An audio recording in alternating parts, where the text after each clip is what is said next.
So I'm particularly in good spirits ahead of this transfer episode, and of course, you know the reason in a bit. But of course, we have lots of transfer developments to talk about. A lot has happened over the past couple days, and without wasting much time, we're starting with you, Victor, to rate a signing that happened over the last couple days. Rate Adam Arsenal to Everton for £7.8 million and another £2.6 million in add-ons on a 5-year deal. Yeah, if I'm being honest, I haven't really been familiar with this kid, and I guess it's a good transfer. He comes with a decent pedigree. He's been around Bayern Munich, but I don't think this is the marquee signing that anyone associated with Everton was expecting. I'll give it a 6.5 because they did keep the fee low, so that's something. Yeah, fair enough. And finally, Arsenal. I mean, it's only poetic that you are the one to answer this question because for like 100 episodes, Victor kept on blasting Arsenal, and now they have announced the signing of Victor Gyokores on a 5-year deal. How many goals do you think he will score next season? This might be a bit of an unpopular opinion, but I don't see him struggle per se, but I don't think he will be hitting the heights everyone expects of him. I don't think he'll be scoring 20 in the Prem alone. I mean, I'm not talking about the other competitions. He might be banging them in the Champions League. In the Premier League, let's not forget this is a player who is already 27 and hasn't played a single minute of Prem football. I'm not saying he'll flop, but I think it's very likely that he caps it at 15 this season. Well, we'll have to wait and see about that. We'll just have to wait and see. And over to you, Max. Rate James Trafford for £27 million. City have resigned him from Burnley. He was long interested. He was long linked to a move with Newcastle, but City swooped in and just activated their buyback clause on a 5-year deal. How do you rate that one? Actually, I feel like this is gonna be the first 10 out of 10 in ratings because, I mean, obviously, if you sign this guy for 27 mil only for 5 years, he was probably the best goalkeeper in English leagues, even though he was playing in Championship, and actually he was also called for national team and did pretty well. So I'd say this is a perfect signing for City. So yeah, I'll give it a 10. Yeah, I think they're already preparing for life after Ederson. If Ederson doesn't leave this summer, he probably leaves next summer. So Yeah, and he's they're gonna already play preparing for for both life places also, after to be honest. Ederson. He has Yeah. a lot of time to play.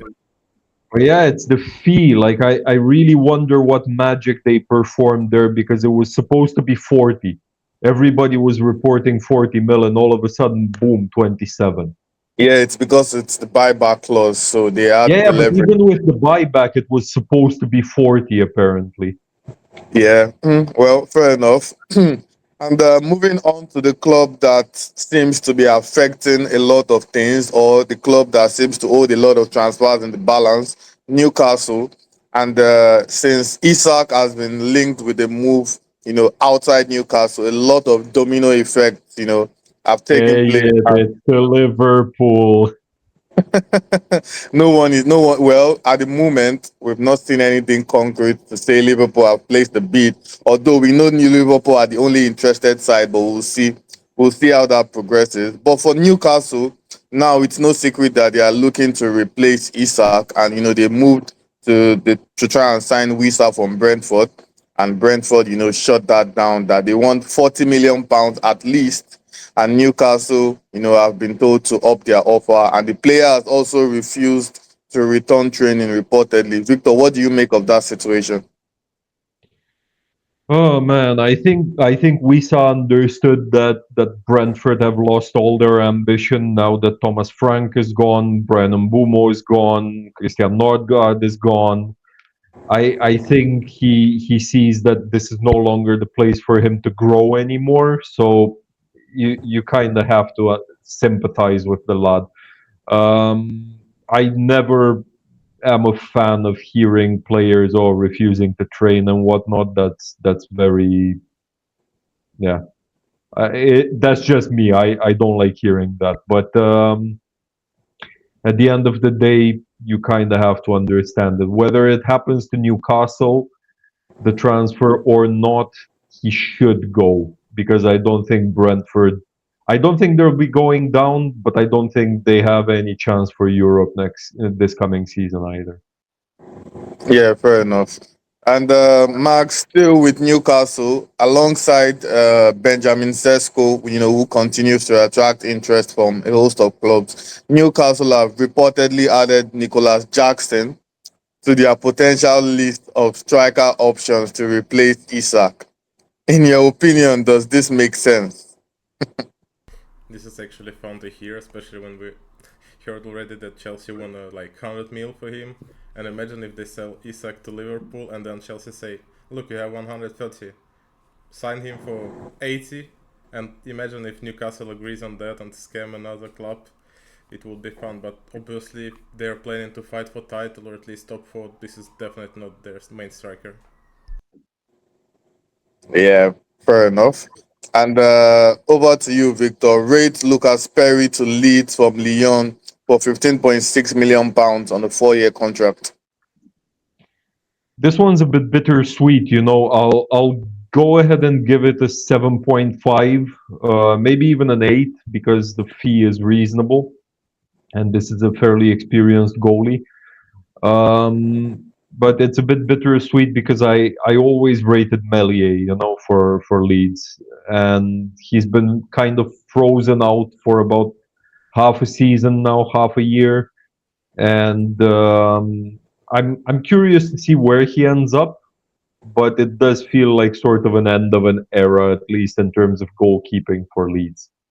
Yeah, yeah, fair enough.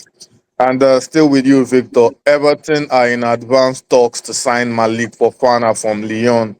And how massive is that when you consider that this player was only linked to top sides, like Liverpool, City, and now Everton are in advanced talks to sign him? How big is that for Everton?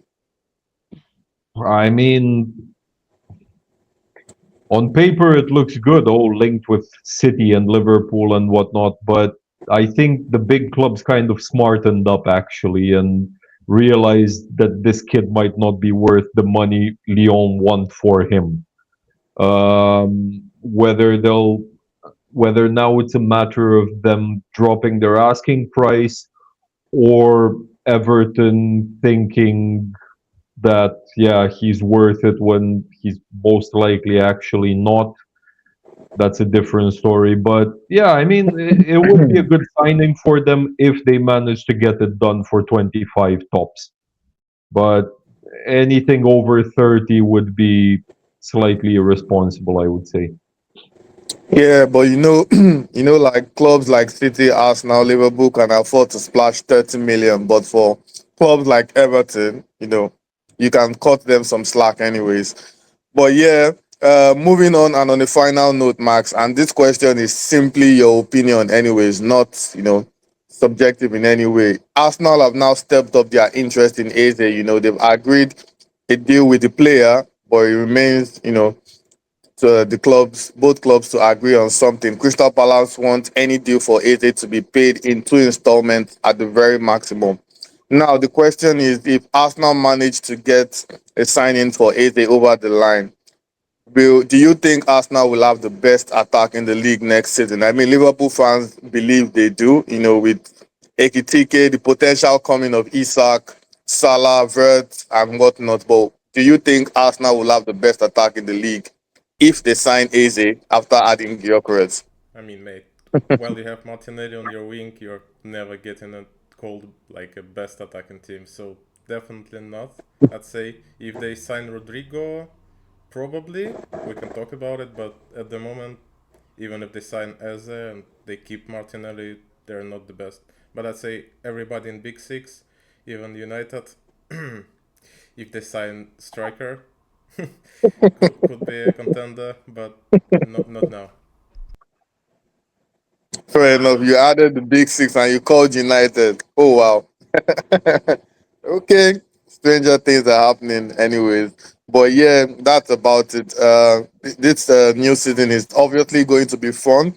But before the new campaign, there will still be a lot of transfer news to happen, and we'll be sure to discuss all of that. For now, Arsenal fans can enjoy the signing of the best striker in Europe because we expect him to hit the ground running next season.